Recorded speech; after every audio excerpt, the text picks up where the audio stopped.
Hello everyone, in today's video I'm going to show you how to transfer anything, picture, files, folders and videos from your phone to your PC wirelessly and in simple steps.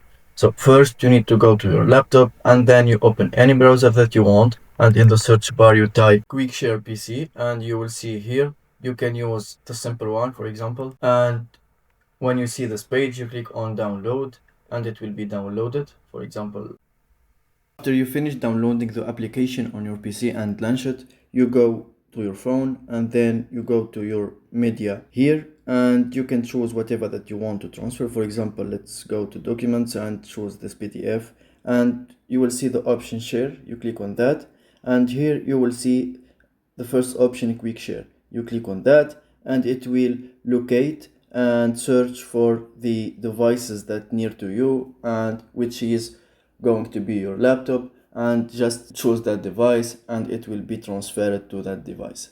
Thank you for watching. If you found this video helpful, don't forget to subscribe and like the video.